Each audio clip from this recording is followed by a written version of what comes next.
तो दोस्तों पाकिस्तानी अवैध गद्दार भगोड़ी उसका आप फेक ड्रामा देख चुके होंगे, किस तरीके से हमारे देश में बैठकर हमारे धर्म को अपने हिसाब से चलाने का काम कर रही है, हमारे रीति रिवाजों को बदलने का काम कर रही है। साथ में बैठकर वो तोतला लप्पू झिंगुर किस तरीके से इस अवैध घुसपैठी से अपने धर्म का मजाक बनवा रहा है। अभी देखा होगा आपने, पंडित जी आए हुए हैं और इसके यहाँ पूजा पाठ चल रहा। पूजा पाठ किस चीज़ का चल रहा है ये आप देख चुके होंगे, क्योंकि कल से नवरात्रे शुरू हो रहे हैं। ये अवैध गद्दार जो अपने देश में धोखा दे के आई, अपने इस्लाम को शर्मसार करने वाली ये अवैध घुसपैठी यहाँ भारत में बैठकर हिंदू धर्म कार्ड अभी भी लगातार खेल रही है। और इस भगोड़ी का कोई भी धर्म नहीं है दोस्तों। ये कहती है कि यहाँ पर कल से नवरात्रे शुरू हैं, इसलिए सोतक खत्म करने के लिए आज ही ये यहाँ पे हवन करवा रही है, क्योंकि इसके यहाँ जो नामकरण संस्कार है वो 7 तारीख को पड़ा है। अच्छा, आप कमेंट करके बताइए, चाहे आप हिंदू हैं चाहे आप मुस्लिम हैं, किसी भी धर्म से हैं, क्योंकि जब बच्चा पैदा होता है और उस समय सौर की स्थिति होती है और सोतक लागू हो जाता है, उसमें कोई भी पूजा पाठ जैसे काम नहीं होते। अगर हमारे यहाँ नवरात्रे स्टार्ट हो जाता है और उस बीच लेडीज प्रेग्नेंट होती है या उसका बच्चा या उसकी डिलीवरी कंप्लीट हो जाती है, तो कोई भी पूजा पाठ घर में नहीं होती, कोई भी नवरात्रे हम नहीं रख सकते।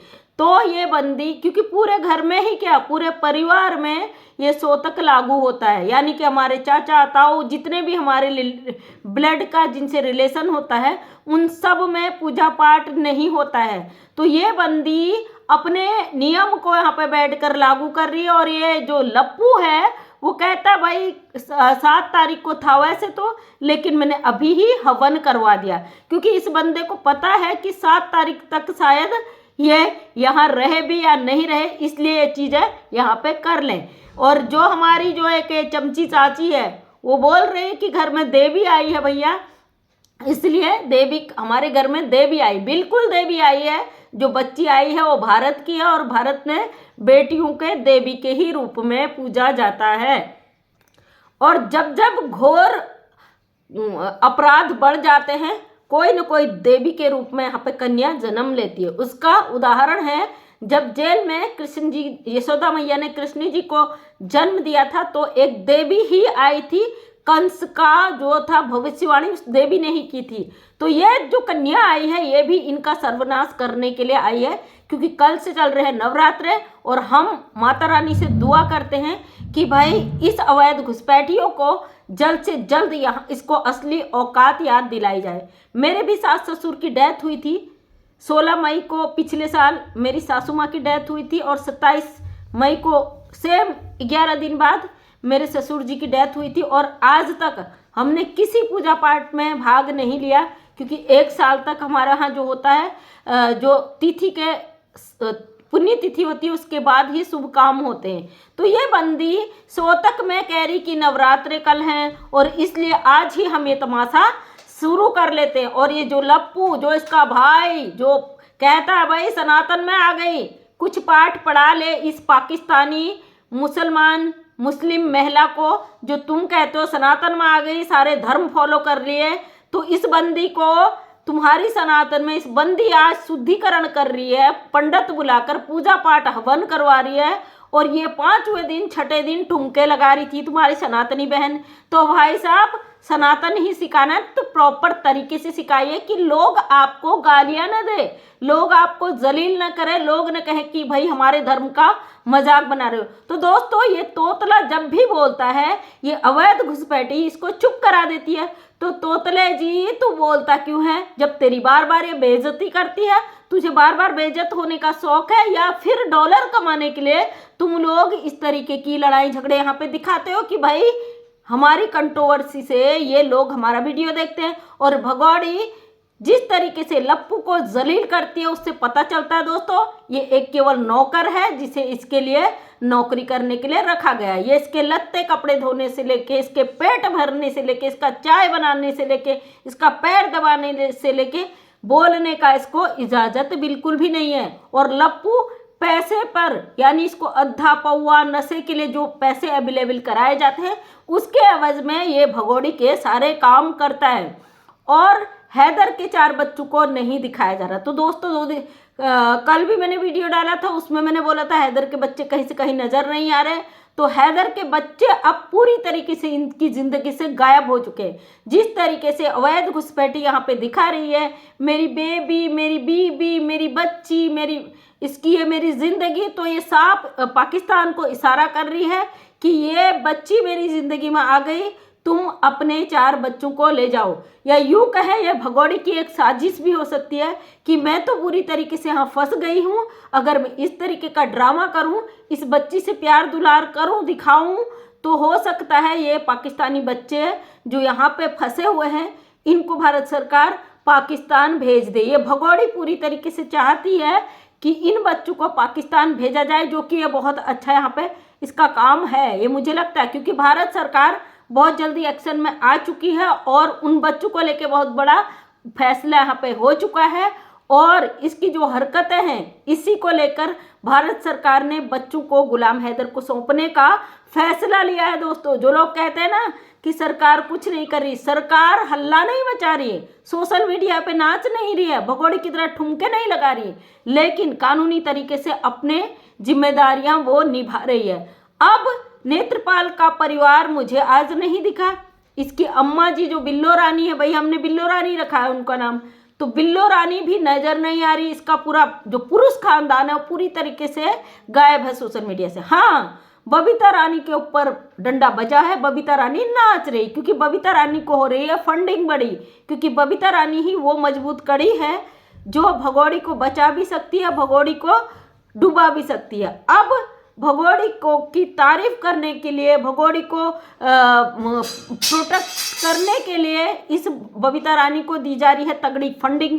भैया बिना स्वार्थ के कोई किसी को नहीं पूछता। कुछ दिन पहले आपने देखा होगा बबीता रानी ने अपने बयान बदल लिए थे कि भाई मैं ना जानूं कौन सीमा कौन क्या मोको को कुछ लेना देना ना जा से। तो ये वही बबीता रानी है जो आज कह रही है इनके घर में देवी आई है भैया, नवरात्रि पूजन होगा। और वो पंडित जी, जिन पंडित जी ने नकली शादी कराई थी इसकी 20,000 में, फिर 20,000 में शादी कराने के बदले उनको कोर्ट से नोटिस आ गया। पंडित जी को लगा भैया मैंने पैसा तो खा लिया, अब मैं बचूं कैसे, तो पंडित जी कोर्ट में पेश हो गए और पंडित जी ने वहां पे साफ साफ इनकार कर दिया, भैया मेरा इससे कोई लेना देना नहीं, मैं तो एक सीधा साधा नौकरी पेशा वाला मजदूरी दिहाड़े वाला आदमी हूँ और मैंने कोई शादी नहीं कराई। पंडित जी मुकर कर वहां से गायब होकर चले जाते हैं और फिलहाल आपने देखा वही पंडित जी 2-3 बार फिर से बैक आ गए। आप देख रहे हो ना पाकिस्तानी अवैध घुसपैठी की चाल, किस तरीके से लोगों को चुंबक की तरह खींचकर अपनी तरफ ले आती है। इसके लिए कुछ नहीं, ये इतनी मगरूर औरत है, इतनी मक्कार है, ऐसी गद्दार औरत है, ये किसी को भी चाहे कभी भी जो पलट जाए उसे पैसा फेंक कर अपनी तरफ खींच लेती है। आखिर क्या भारत में रहकर इसके पास इतना पैसा कहाँ से आ रहा है, या कोई और देश इसको फंडिंग कर रहा है, या हमारे देश में इसको रखा गया तो इसका इतना पैसा इसके पास कहाँ आ रहा है, कहाँ से आ रहा है दोस्तों, जो हर किसी को बार बार बदल कर अपनी पारी में शामिल कर ले रही है। सोचने का विषय है, भारत में अवैध रूप से घुसकर आई एक महिला इतने दावे के साथ, इतने मजे से भारत की सभ्यता संस्कृति के साथ लगातार खेल रही है। पूजा पाठ हवन ये सारी चीजें अपने इशारों पे कर रही है।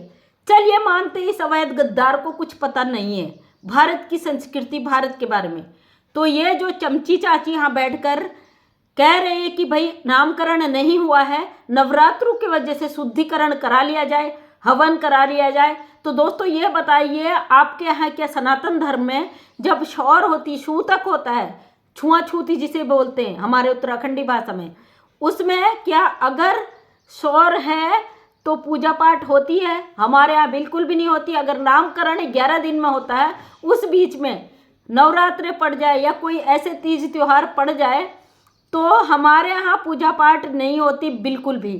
तो ये गंदी महिला, ये अवैध गद्दार अपने तरीके से भारत की संस्कृति को दागदार कर रही है, अपने तरीके से यहाँ पे हर चीज़ चला रही है और इसके जिम्मेदार हैं नेत्रपाल का पूरा परिवार। क्योंकि हमारे भारत में बैठकर हमारे धर्म को बार बार ये गालियां दे रहे हैं, हमारे देश में बैठकर ये गंदे तरीके से वो हर चीज़ इस अवैध गद्दार से करवा रहे हैं, जो हमारी संस्कृति हमें इजाज़त नहीं देती। अगर ये लोग बोलते हैं तो ये भगोड़ी इनका मुंह बंद कर देती है। ये सबकी अम्मा बैठकर यहाँ पे बोलती है, इसको लगता है कोई मेरी बात काटता है तो उसके मुंह में हाथ रख लेती है अपना। चुप, कोई नहीं बोलेगा, खामोश। जब मैं यहाँ आई हूँ, जब तुम मेरे टुकड़ों पे पड़ रहे हो, मैं तुम्हें कमा कर खिला रही हूँ, तुम्हें बोलने की इजाज़त कौन देता है? इस तरीके से एक चमाटा ये लप्पू के मुंह पे लगा देती है। ये तोतला इंसान, इसको केवल नौकरी करने के लिए रखा गया है, इसको बोलने की इजाज़त नहीं है। ये जब भी बोलता है इसके मुंह से उल्टे शब्द निकल जाते हैं। तो दोस्तों, कुछ दिन पहले आपने देखा होगा, ये इसको सब ट्रोल कर रहे थे इस तोतले को कि ये उस बच्ची को बीबी कहता है, लेकिन ये हर चीज़ को फॉलो करता है, हर चीज़ का जवाब देता है। इस चीज़ का ना तो इसने जवाब दिया, ना इसने अपनी भाषा में सुधार करा। कुछ लोगों ने मुझे कमेंट किया था कि भाई इनके यहाँ जो रबुपुरा है वहाँ पे बच्चे को बीबी ही कहा जाता है। आज तक हमने नहीं सुना कहाँ कहा जाता है। अगर कहा भी जाता है तो इसने जवाब क्यों नहीं दिया? अगर जवाब नहीं दिया तो इसने अपने शब्दों पर विराम क्यों नहीं लगाया? ये सोचने का विषय है। आप लोग इन गंभीर विषयों पर ध्यान नहीं देते हो, और इसको जो प्रोटोकॉल दे रहे हैं उन लोगों का मकसद आप अच्छी तरीके से समझ चुके हो। उनकी जो गंदी मानसिकता है, केवल अपनी मानसिकता को बचाए रखने के लिए वो लोग इस अवैध गद्दार का साथ दे रहे हैं। ये हमारे देश के लिए मुश्किलें खड़ी करती आई है जब से आई है। हमारे भारत की 140 करोड़ जनता इस महिला के ऐसे कारनामों से दुखी हो चुकी है, और हम हमेशा इसके विरोध में खड़े थे, खड़े हैं, खड़े ही रहेंगे। अपनी आवाज़ को तब तक बुलंद रखेंगे जब तक इस अवैध गद्दार को उठाकर फेंक नहीं दिया जाएगा। तो दोस्तों, बहुत जल्दी इसका खात्मा होने वाला है, उस पर काम चल रहा है और मजबूती से काम चल रहा है। आप किसी को परेशान होने की ज़रूरत नहीं है, किसी को घबराने की ज़रूरत नहीं है, क्योंकि इस महिला का बहुत अच्छे से बंदोबस्त हो रहा है। अगर इसे लगता है ना, इसको जो लोग यहाँ पे प्रोटोकॉल दे रहे हैं वो इससे बचा लेंगे, और इसको जिस चीज़ के लिए यहाँ पे रखा गया, हमारी संस्कृति को तार तार करने के लिए, और ये वो तार तार करेगी, तो ऐसा बिल्कुल भी नहीं होगा। हमारा कानून, हमारा संविधान इसके लिए सख्त ऑर्डर पेश करने वाला है, और बहुत जल्दी ये सलाखों के पीछे जाने वाली है। चिंता मत करिए, किसी को कुछ जवाब देने की ज़रूरत नहीं है। क्योंकि मेरी एक बहन ने मुझे कमेंट किया था, ये बोल रही थी तेरे मुंह में कूड़ा, तेरे मुंह में पत्थर, पता नहीं क्या क्या। इसको बहुत जल्दी इन सब का जवाब दिया जाएगा। ये हमारे देश में बैठी है, यह चीज़ इसे याद दिलाई जाएगी, और इसी तरीके से बुलंदी से अपनी आवाज़ को उठाते रहिए। किसी में इतना दम नहीं है कि आपकी आवाज़ को बंद कर सके। तो फिर से एक बार अपनी भारत सरकार से रिक्वेस्ट करती हूँ, इस महिला को जल्द से जल्द संज्ञान में लें, जल्द से जल्द इस पे अपना तगड़ा एक्शन लें, ताकि हमारे भारत की संस्कृति जल्द से जल्द बचाई जा सके। लगातार ये गंदगी फैलाती हुई इस महिला को जल्द से जल्द सलाखों के पीछे डाला जाए। Thank you so much. Comments के माध्यम से अपनी राय जरूर दीजिएगा। धन्यवाद।